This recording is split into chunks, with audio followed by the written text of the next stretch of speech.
প্রিয় দর্শক, আপনাদের সবাইকে সাদর আমন্ত্রণ জানাচ্ছি এটিএন বাংলার নিয়মিত অনুষ্ঠান ঢালিউড এক্সপ্রেসে। প্রতি সপ্তাহের মতো আমি রিদি চলে এসেছি আপনাদের সাথে। আর বুঝতেই পারছেন, গলার অবস্থা ভালো না, ওয়েদারও ভালো না। সবাই কিন্তু নিজের স্বাস্থ্যের দিকে খেয়াল রাখবেন, আমার মতো এরকম অসুস্থ হয়ে যাবেন না। আর আমি আজকে অনেক আনন্দিত, স্টুডিওতে এমন একজন অতিথি আছেন, আমি যাকে সবসময় বলি যে একজন অভিনেতা, একজন ট্রেমেন্ডাসলি এক্সেলেন্ট অ্যাক্টর। আমাদের পছন্দের, আমাদের সবার অনেক পছন্দের সিনেমার অনেক ভালোবাসার, এবং সে রিয়েল লাইফ হিরো। কারণ সে যখন যেখানে দেখে কোনো সমস্যা বা কোনো মানুষ বিপদে, সেখানে ঝাঁপিয়ে পড়ে, তার পাশে গিয়ে দাঁড়ায়। তো সিনেমাতে আমরা যতই তাকে দেখি অ্যান্টি হিরো হতে, কিন্তু আসলে আসল জীবনে কিন্তু তিনি একজন big hero, super duper hero, the one and only, আমাদের সবার পছন্দের শিবা শানু। ওয়েলকাম শানু ভাই, কেমন আছো? এই তো আলহামদুলিল্লাহ ভালো। আর অনেক অনেক ধন্যবাদ আমাকে এমন সুন্দর করে ইন্ট্রোডিউস করে দেওয়ার জন্য। এটা তো আসলে আমার দায়িত্বের মধ্যেই পড়ে শান ভাই, কারণ ভালো লাগে যখন দেখি যে আমার আশেপাশের মানুষ, আমরা একসাথে যখন ছোটোবেলা থেকে দেখেছি এই যে বাংলাদেশের র্যাম মডেলিং, এখন তো সবাই করছে, বাট তখন কিন্তু র্যাম মডেলিং এরকম পপুলার ছিল না। আর তখন তোমরা এই র্যাম মডেলিংটাকে বাংলাদেশে কিন্তু প্রতিষ্ঠা করবার জন্য অনেক যুদ্ধ করতে হয়েছে। তোমার যে হাইট, মাশাল্লাহ, বাংলাদেশের এরকম র্যাম মডেল যখন তোমরা স্টেজে দাঁড়াতে আমরা দেখতাম, তখন ছোটো ছিলাম। So excellent. সেই থেকে র্যাম মডেলিং থেকে মডেলিং, তারপরে 98-তে তোমার চলচ্চিত্রে আসা মাতৃভূমি ছবির মাধ্যমে, তখন খুব খুশি হয়েছিল। আমরা সবাই মিলে সিনেমা হলে গিয়েছিলাম, শানু ভাইয়ের ছবি মনে আছে, তানিয়া আপা সবাইকে নিয়ে গেছিলো, এই চল চল শানুর ছবি দেখবো, শানুর ছবি দেখবো। তো সবাই মিলে গিয়েছিলাম সিনেমা হলে, ওটা একটা অন্যরকম আনন্দ ছিল। আর এই তোমার শেষ ছবি প্রিয়তমা, সেটা দেখেও সিনেমা হলে যেই তুমি আসলে, সবাই তো শিস দিয়ে, ভাইয়া তো শিস দিয়ে শানু ভাই এসে গেছে। সো এত লম্বা একটি ক্যারিয়ার, হ্যাঁ। কিন্তু শুরুতে আমি জানতে চাই যে এই যে চৌধুরী মাজহার আলী, এই শিবা শানুর মাঝখানে হারিয়ে গেল, তোমার এই নামটা কে দিল শিবা শানু? যখন আমি র্যাম্প মডেলিং এ ছিলাম তখন তো সানু নামই ছিল আমার ফ্যামিলি নেম, যেটা, আর চৌধুরী মাজহার আলী হলো আমার ফ্যামিলির নেম, যেটা আমার আসল নাম। আর চলচ্চিত্রে আসলে সানু ডাকতো সবাই, ঠিক ছোট্ট নাম হয়েছে। হ্যাঁ, ঠিক তখন তোমাদের খেয়াল আছে কিনা, ঠিক তার আমার সমসাময়িক একজন হিরোইন ছিল, তার নামও শানু ছিল। সো তখন এটাকে একটু ডিফারেন্ট করার জন্য আমাদের একজন অ্যাকশন কোরিওগ্রাফার ছিলেন, action master, fight master, Chinese, Juganta Chakma Chinese, মানে রুবেল ভাইয়ের সাথে উনি বেশি কাজ করতেন। তখন উনি, আমাদের তোমার খেয়াল আছে কিনা, ওই হংকং এর একজন আর্টিস্ট ছিলেন সনি শিবা, অনেক অ্যাকশন আর্টিস্ট ছিলেন। তো ওইখান থেকে শিবাটা নিয়ে সানুর সাথে অ্যাড করে দেওয়া আর কি, এই হয়ে গেল শিবা শানু। বা একটা চমৎকার গল্প এবং চমৎকার একটি নাম হয়েছে, কিন্তু ডিফারেন্ট। শিবা শানু খুবই চমৎকার হয়েছে। যেটা আমি বলছিলাম অনুষ্ঠানের শুরুতেই, যে সবসময় তোমাকে দেখেছি তুমি রিয়েল লাইফ হিরো। সবসময় যেখানে সমস্যা তুমি সেখানে সবসময় সামনে এগিয়ে গেছো। আমরা দেখেছি যে কিছুদিন আগে যে আমাদের একজন চিত্রনায়িকার মেয়ে এফডিসিতে কীভাবে আসলে একটু বিপদেই পড়েছিল বেচারি, তো সেখানে কিন্তু তুমি এগিয়ে গেছো তাকে সেভ করবার জন্য। এবং আমরা দেখেছি যে ঘুরে ফিরে তখন সবার আঙুল তোমার দিকেই ছিল, কিন্তু পরে মানুষ বুঝতে পেরেছে যে বিষয়টা আসলে কি। তো এই যে সবসময় তোমার হিরোর মতো নেচারটা, তো এটা আসলে কিভাবে পাওয়া, বা এটা তোমার নিজের থেকে এটা আসলে কিভাবে হয়? আসলে শুধু অভিনয় করে গেলাম বা শুধু আমার জীবনের জন্ম থেকে মৃত্যু পর্যন্ত একটা জীবন পার করে দিয়ে গেলাম, আসলে ওইটার কোনো ইম্প্যাক্ট সমাজে পড়ে বা কারোর মধ্যে পড়ে বলে আমার মনে হয় না। তোমাকে আসলে জীবনে নিজেকে মানুষের মাঝে অনেকদিন জীবিত রাখার জন্য কীর্তিমান হতে হয়, মানে কিছু তোমার করা উচিত যেটা 10 জনের চেয়ে একটু আলাদা। আর আমার মানে ওর ইচ্ছে করে ওরকম সাজা বা ওরকম কিছু করার না। আমার জানি কেন মনে হয় যে সত্যকে সত্য বলা আর মিথ্যেকে মিথ্যে বলাটা ভালো, সাদা সাদা কালো কালো, এটা স্ট্রেইট লাইনে থাকাটা ভালো। তাতে করে তোমার সাময়িক হয়তো কিছু সমালোচনা, কিছু বাধা বিপত্তির সম্মুখীন হলেও ইন ফিউচার জিনিসটা তোমাকে অনেক দূর পর্যন্ত নিয়ে যেতে সাহায্য করবে, এবং তুমি একদিন হয়তো পৃথিবীতে থাকবা না। যেমন তুমি আজকে বললা যে তুমি এই যে এরকম করো, এই প্রতিবাদ করো, এটা একদিন আমি পৃথিবীতে থাকবো না, তোমার এই কথাটা থেকে যাবে। আজকে এটিএন বাংলা যেটা বলা, এটা রেকর্ড থাকবে। এটিএন বাংলা যতদিন কেউ অনুষ্ঠানটা দেখবে ততদিন এই কথাটাই শুনবে। সো মানুষের পাশে দাঁড়ানোটাই মানুষের ধর্ম হওয়া উচিত, কর্তব্য। আমার যেমন আমার কাজটা, আমার কর্তব্য যে কাজটা আমি করি, পাশাপাশি মানুষের জন্য কিছু করা বা মানুষের জন্য কিছু বলা, সেটাও আমার কর্তব্যের মধ্যেই পড়ে এবং সেই থেকেই আমি চেষ্টা করি যতটুকু পারি বিপদগ্রস্ত মানুষই শুধু না, মানে যার যে কোনো ধরনের প্রয়োজন যদি পড়ে আমাকে, চেষ্টা করি অ্যাটলিস্ট ফোন করে হলেও সাপোর্ট দিতে, কাছে গিয়ে হলেও সাপোর্ট তৃপ্তি আছে। একটা একটা মানুষকে মানসিক সাপোর্ট দেওয়া কিন্তু অনেক বড় বিষয়। অনেক বড় বিষয়। তো সিনেমার গল্পে আসি, এই যে তুমি এতগুলো ছবি করেছো 98 সাল থেকে 2024 সাল পর্যন্ত, যদি বলি যে তোমার মনে দাগ কেটেছে, তোমার সবচেয়ে প্রিয় ছবি, তার মধ্যে কোনটির নাম বলবে? ওরা 7 জন। ওরা 7 জন বাংলাদেশের মুক্তিযুদ্ধের উপরে একটা সেক্টরের উপরে গল্প। আমি সেই সেক্টর, আমি সেই ক্যাম্পের উপরে, আমি সেই ক্যাম্প কমান্ডার ছিলাম। ক্যাম্প কমান্ডার ক্যারেক্টারটা আমি করি এবং এটা এজন্যই বলবো যে ওটা দেশের জন্য একটা যুদ্ধ, দেশ স্বাধীনের যে যুদ্ধ, সেই যুদ্ধের উপরে একটি গল্প এবং দেশ স্বাধীনতা যুদ্ধের গল্পে একজন অংশীদার হতে পেরে আমি গর্বিত এবং আনন্দিত এবং আমি মনে করবো যে সেটা আমার সেরা কাজ, শ্রেষ্ঠ কাজ। বাহ, চমৎকার। অবশ্যই এই যে আমাদের 71 সাল বা আমাদের স্বাধীনতা যুদ্ধকে নিয়ে যে সিনেমাগুলো তৈরি হয়, এগুলোই কিন্তু আমাদের ইতিহাসের দলিল হয়ে থাকে, কারণ আমাদের নতুন জেনারেশনরা এই চলচ্চিত্রের মাধ্যমে কিন্তু জানতে পারে। কিন্তু চলচ্চিত্রতে আমাদের অবশ্যই সঠিক ইতিহাস তুলে ধরতে হবে, যেন সেটা পূর্ণাঙ্গ হয়, আমরা সঠিক তথ্য এর পরের জেনারেশনকে দিতে পারি। এটা খুবই জরুরি, কারণ এটা আমাদের দেশের ঐতিহ্য এবং আমাদের দেশের শিকড়টাই তো ওখানে না, একটা দেশের ইতিহাস। তো ওরা 7 জন ছাড়া যদি বলি যে অনেক ছবিতে তুমি অনেক চমৎকার ক্যারেক্টার তো করেছোই, কিন্তু সেটা অ্যান্টি হিরোর ক্যারেক্টার করেছো। রিয়েল লাইফে তুমি জনগণের সাথে থাকতে চাও, আর সিনেমাতে তুমি তাদেরকে নিপীড়ন করেছো, অত্যাচার করেছো, নায়িকাকে অত্যাচার করেছো। তো কোন ছবিটায় তোমার এই ক্যারেক্টারগুলো করতে গিয়ে নিজের কাছেই মনে হয়েছে যে মানে আসলে এটা খুব খারাপ একটি মানে এটা আমি কখনোই করব না, আমার নিজের জীবনে কখনোই এই ক্যারেক্টারটা আমি হব না? একটা ছবি করেছিলাম আরিফ ইস্পানি সাহেবের, মান্না ভাই ছিল হিরো, পূর্ণিমা ছিল। ওই ছবিতে মানে আমি একজনের কাছ থেকে চাঁদা দাবি করি, তো সে 10 লাখ টাকা চাঁদা দাবি করি, সে দিতে অস্বীকৃতি জানালে আমি তার ছোট্ট বাচ্চাটাকে কিডন্যাপ করে নিয়ে আসি, এনে বলি তোর বাচ্চাটা আমার কাছে আছে, 10 লাখ টাকা নিয়ে বাচ্চাকে নিয়ে যায়। তো সেই ভদ্রলোক তারা হুড়া করে অনেক কষ্ট টষ্ট করে 5 লাখ টাকা জোগাড় করে এনেছে। তো আমি বললাম যে টাকাগুলো দিয়ে, বলছি ভাইয়া টাকা তো পুরো আনতে পারেনি, 5 লাখ আনছে, আমার ছেলেটাকে দিয়ে দেন, আমি আপনাকে দিব, আস্তে আস্তে দিব। আচ্ছা তাই না? এখন আমি এক কোপ দিয়ে তার ছেলেটাকে 2 ভাগ করে দেবো, 5 লাখের জন্য অর্ধেক নিয়ে যায়, 5 লাখ দিয়ে বাকি অর্ধেক নিয়ে যাচ্ছে। ওইটা যখন আমি স্ক্রিনে দেখছি, ইভেন কয়দিন আগেও দেখছি, আমার কাছে মনে হচ্ছিল যে মানে খুব খারাপ, খুবই বাজে ব্যাপারটা। ওই ক্যারেক্টারটা আমার করা উচিত হয়নি। আর আসলেই তাই, মানে যখন কেউ অ্যান্টি হিরোর ক্যারেক্টারটা করে তখন অনেক রকম আসলে ভিলেনিজম করতে হয়, যেটা আসলে সত্যিকারের রিয়েল লাইফে সে না। কিন্তু আমরা এটা কেন দেখাই, এটা একটা সমাজের প্রতিকৃতি তুমি তুলে ধরছো, এটা কিন্তু অনেক ইম্পর্ট্যান্ট, একটা গুরুত্বপূর্ণ কাজ তুমি করছো, কারণ সমাজে কিন্তু এরকম মানুষও আছে।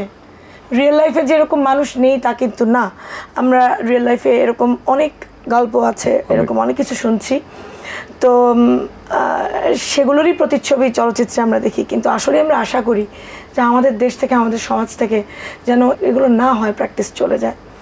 যদি একটু মজার কথা আসতে চাই, আচ্ছা সেটা তো অনেক কিছু হয়, শিবাশানু ভাই আমি সবসময় দেখেছি খুব গম্ভীর মানুষ, তার স্পেশালি তার ভয়েসের কারণে তাকে আরো বেশি গম্ভীর লাগে।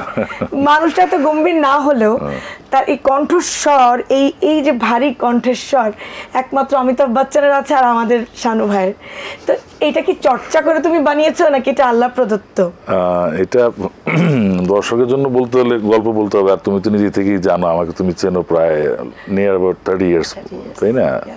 আমার বয়স জেনে গেল জনগণ। তো তখন তুমি এতটুকু ছিল, বলেও নিছি তোমারে। আমার ভোকালটা এরকমই আগে থেকেই, আর এটা কোনো রেওয়াজের কোনো নাই বা কোনো বানানোর কিছু না। মানুষের শারীরিক গঠন বা তার কণ্ঠ, এগুলো তো সব আল্লাহ প্রদত্ত, আল্লাহ তাআলা যাকে যেভাবে দেয়। আসলে অ্যাক্টিংয়ের যে ব্যাপারটা, অ্যাক্টিং, আবৃত্তি, গান গাওয়াতে যে জিনিসটা সবচেয়ে বেশি দরকার হয় যে তোমার উচ্চারণটা খুব ভালো করার জন্য একটা প্র্যাকটিস করা, যেটা আমরা নর্মালি কিন্তু আমরা অনেকে অনেক ভালো ভালো কথা বলতে পারতেছি, বই যখন পড়তেছি যদি লাউড করেও পড়ি তাহলে কিন্তু উচ্চারণগুলো ভালোই হবে, কিন্তু হঠাৎ করে যখন আমি ক্যামেরার সামনে বা কোনো মাইকের সামনে দাঁড়িয়ে গেলাম, তখন হঠাৎ করে ওই জিনিসগুলো, আমার সব জানা জিনিসগুলো, উচ্চারণগুলো উল্টাপাল্টা হয়ে যাচ্ছে। তো এই জিনিসগুলোর একটু চর্চা তো করতে হয় ওইটার জন্য। তো আর বাকিগুলা তো আল্লাহ তাআলা থেকে যতটুকু পাওয়া সেটাই। আমার সবচেয়ে বড় পাওয়া যেটা, সেটা হচ্ছে 1991-92 সালের দিকে তানিয়া আপুর সাথে আমার পরিচয় হওয়াটা। কারণ তানিয়া আপুর সাথে আমার পরিচয় না হলে আমি শিবাসানু হতে পারতাম না। তো এখন সিনেমায় আসি। আচ্ছা, এই যে মডেল ট্রেনিংয়ে তুমি লাইফের শুরুতে তো তানিয়া আপুকে পেয়েছো, বাট সিনেমায় তুমি সিনিয়র কোনো আর্টিস্টকে পেয়েছো তোমার গুরুজন বা টিচার হিসেবে, যে তোমাকে অনেক কিছু শিখিয়েছে? ওটাও থ্রু তানিয়া আপু। মানে তানিয়া আপুর মামা, যে আমাদের নায়ক রুবেল, বাংলাদেশের অ্যাকশনের নাম্বার 1 হিরো। প্রথমেই কিন্তু আমি সিনেমায় যাওয়ার সময়, সিনেমার আগে কিন্তু তার স্কুলে যাই মার্শাল আর্ট প্র্যাকটিস করার জন্য। তাও ওই তানিয়া আপুর মাধ্যমেই তার সাথে পরিচয় হয়ে গেলাম। তারপরে তিনি যখন আমি শুটিং, মানে ছবি কাজ শুরু করি, তখন প্রথম তিনি আমাকে প্রচণ্ড সাপোর্ট করতেন, হেল্প করতেন। এবং যেহেতু অনেকের সাথে আমার পরিচয় ছিল না, তখন তো রুবেল ভাইয়ের মতো এত ব্যস্ত হিরো খুব কম ছিল। তো উনি বিভিন্ন ডিরেক্টর, প্রডিউসারদের সাথে আমার পরিচয় করিয়ে দিয়েছিলেন। অনেক সময় অনেকে বলেছেন যে ঠিক আছে, ওকে নাও, ভালো ছেলে, নতুন কাজ করতেছে, ভালো করতেছে, সাপোর্ট করতো। তারপরে তো আস্তে আস্তে চললো। আর একজন লোকের নাম না বললেই না, কী কারণে যেন আমি ঠিক বলতে পারবো না, ভদ্রলোক আমাকে প্রচণ্ড মানে আদর করতেন, ভালোবাসতেন, এবং উনি বিশ্বাস করতেন আমি খুব ভালো অভিনেতা। ইনি হচ্ছেন আমাদের প্রয়াত মোহাম্মদ হান্নান সাহেব।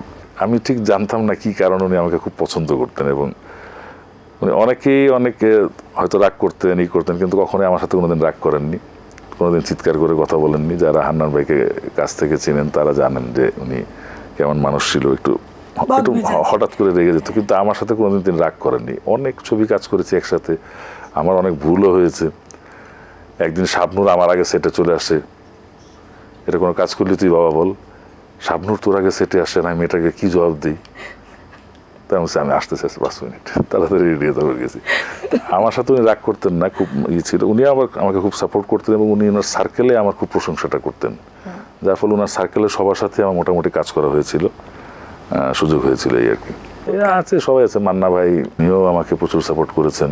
আমাদের মিজু আহমেদ ভাই, সাকিব খান, সবারই সাপোর্ট আছে। মানে সাপোর্ট সবাই করেছে। শাবনূর আমার খুব ঘনিষ্ঠ বন্ধু, প্লাস কো আর্টিস্ট হিসেবে ও আমাকেও অনেক সাপোর্ট করেছে। আচ্ছা, যদি বলি যে অনেক বছর তো কাজ করছো একসাথে, মান্না ভাইয়ের সাথে কাজ করেছো, সাকিবের সাথে কাজ, অনেক ছবি, ক্যাপ্টেন খান থেকে শুরু করে এই তোমার এখন এই প্রিয়তমা পর্যন্ত। যদি তোমাকে স্কোরিং করতে 1, 2, 3, 4 করতে বলা হয়, তাহলে কিভাবে করবে? মান্না ভাই যখন ছিলেন তখন আশেপাশে আরও কয়েকজন হিরো ছিল চাহিদা সম্পন্ন। সাকিব খান, আমিন খান, আলেকজান্ডার বো, রুবেল ভাই, ইভেন মান্না ভাই যখন স্ট্রাগল লাইফটা, তখন কাঞ্চন ভাই, আরও অনেক ছিল। তার মধ্যে থেকে মান্না ভাই স্ট্রাগল করে 1 নম্বর জায়গায় নিজেকে নিয়ে গিয়েছিলেন। তখনও কিন্তু আরও হিরো ছিল, বাজার কাটতি সব হিরোই ছিল। জি। তো এটা মান্না ভাই একটা বিরাট অ্যাচিভমেন্ট। আমি সেখানে তাকে তো অবশ্যই এটার মূল্য দিতে হবে। আর সাকিব খান খুবই পরিশ্রমী, এবং সবচেয়ে বড় কথা হলো যে বাংলাদেশের এমন একটা হিরো যার জন্য বাংলাদেশের চলচ্চিত্র এতদিন পর্যন্ত আছে এবং কিছুটা সমৃদ্ধ হয়েছে। তবে আবার একটা লসও কিন্তু হয়েছে। লসটা হলো, ও দেখতে এত হ্যান্ডসাম, ওর অভিনয় এত ভালো, অ্যাকশন এত ভালো, ওর রোমান্টিক যে নাচ গানগুলো এত ভালো। এখন ওকে এই এতগুলা ভালোকে বিট করে আরেকটা ছেলে আসাটাও খুব কঠিন হয়ে গেছে। এটা আবার লসও হয়েছে অনেকটা, বলতে হবে।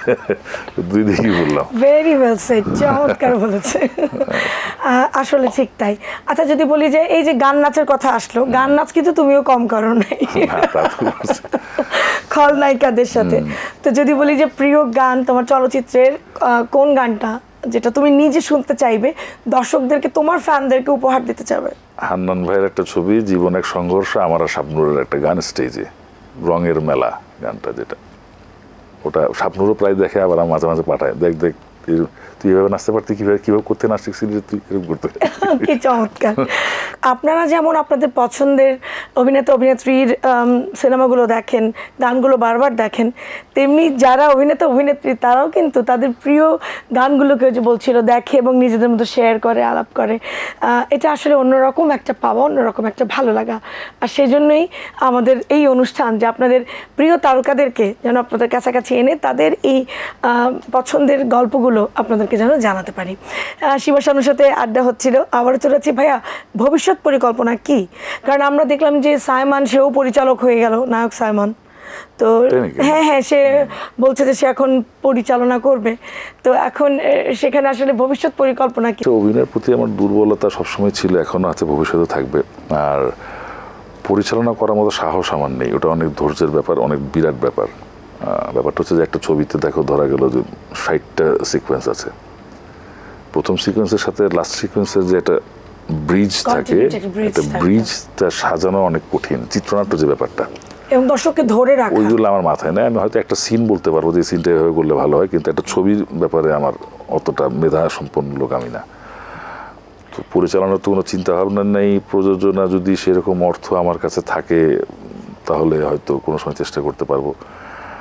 আর যেটা চেষ্টা করব সেটা হচ্ছে যতটুকু পারা যায়, বর্তমান যে সরকার আছে বা এসব পরবর্তীতে যে সরকার আসবে, সেটা যদি জনগণের রায়ে আমি যে দল করি সেই দলের সরকার হয়, তাহলে আমার দাবি থাকবে যে চলচ্চিত্রের যেই ক্ষতিটা বিগত দিনে হয়ে গেল, মানে একের পর এক সিনেমা হল বন্ধ, ছবি নির্মাণ বন্ধ, প্রযোজকদের অনীহা, টাকা লগ্নিতে অনেকে আর টাকা লগ্নি করতে চায় না। যেমন আমাদের রেগুলার প্রডিউসার্স কিন্তু একটাও নাই। এই যে তোমাদের এটিএন বাংলাও কিন্তু একটা আমাদের রেগুলার প্রডিউসার ছিল, এনটিভি ছবি প্রডিউস করতো, মাঝখানে আরটিভি করেছে।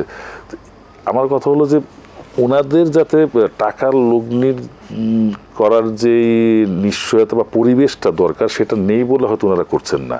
তো সেই পরিবেশটা প্রতিষ্ঠা করতে পারলে এবং সিনেমা হলের সংখ্যা বৃদ্ধি সহ যদি আগের চেয়ে উন্নত কিছু করা যায়, যদি লগ্নিকারককে আবার ফেরত আনা যায়, চলচ্চিত্রে কিভাবে আনা যায় সেই প্ল্যান প্রোগ্রাম করে সবার সাথে বসে সেরকম একটা বুদ্ধি করে চলচ্চিত্রের উন্নয়ন যাতে ঘটাতে পারি, যদি আমার কোনো কর্মকাণ্ডের মাধ্যমে ঘটে তাহলে আমি নিজেকে ধন্য মনে করব। এবং এই টোটালটাই ডিপেন্ড করবে যে গভর্নমেন্টের সাপোর্টের উপরে, কারণ এখন পাবলিক সেক্টরে গিয়ে এই চলচ্চিত্রটাকে দাঁড় করানো কঠিন হবে। টোটাল সাপোর্টটা গভর্নমেন্টকে দিতে হবে।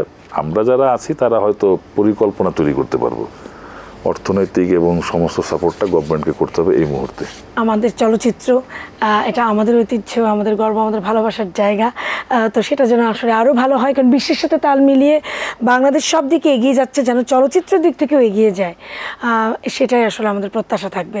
একেবারে অনুষ্ঠানের শেষ দিকে বলতে চাই যে এত লম্বা একটি জার্নি, তোমার নিশ্চয়ই অনেক অভিজ্ঞতা এবং অনেক স্মৃতির গল্প আছে। তো একটা স্মৃতি দর্শকদের সাথে শেয়ার করো, যেটা মানে তোমার কাছে একদম সব সময় হৃদয়ের মণিকোঠায় লেখা থাকে, এমন একটি স্মৃতি। ছোট্ট করে একটা কথা বলি, ফরিদি ভাইয়ের আমরা স্বপ্নপুরীতে শুটিং করছিলাম অনেক 2002-03 সালের দিকে হবে। তখন তো একটু ইলেকট্রিসিটি এতটা ছিল না, মফস্বল প্রায় লোডশেডিং হতো। তো সন্ধ্যার সময় শুটিং করছি, এমন সময় কারেন্ট অফ হয়ে গেছে। তো ওরা জেনারেটরের ব্যবস্থা করতে গেছে। বললাম যে ফরিদি ভাই কোথায় আসলাম, খালি কারেন্ট চলে যায়, একদম অন্ধকার, তো ভালো লাগে না। হ্যাট পোকা, অন্ধকারে তো সবচেয়ে ভালো। আমি বলছি কেন?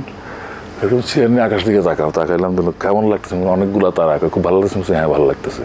চোখটা বন্ধ করো আর খোলো, চোখটা বন্ধ করে খোলে। ঠিক আছে ফরিদি ভাই। দেখলাম যে সে ফিলটা নিল, আমিও চিন্তা করলাম না ঠিকই। অনেকক্ষণ থাকার পরে মনে হলো যে না, আমি পৃথিবীতে কোথাও নেই, মানে অন্য কোথাও চলে গেছি মনে হয়, তারার মাঝে। মান্না ভাইয়ের অনেক ঘটনা আছে। মান্না ভাইয়ের যে কথাটা আমি এখনো মানে মনে পড়ে আমার, সেটা হলো একদিন মান্না ভাইয়ের সাথে শুটিং করছিলাম করইতলা এফডিসিতে। পাশ দিয়ে সাকিব খান যাচ্ছিল তার গাড়ি করে। তো সাকিব আমাকে দেখে গাড়িটা ব্রেক করে গ্লাসটা নামায়, হাত নাড়ালো, আমি হাত নাড়ালাম। তো বললো যে আমি 2 নম্বর মেকআপ রুমে আছি, গ্যাপে আসিস, একটু দেখা করে যাস। ঠিক আছে। তো সাকিব চলে যাওয়ার পরে মান্না ভাই বললো কি তোমার খুব ঘনিষ্ঠ বন্ধু তাই না?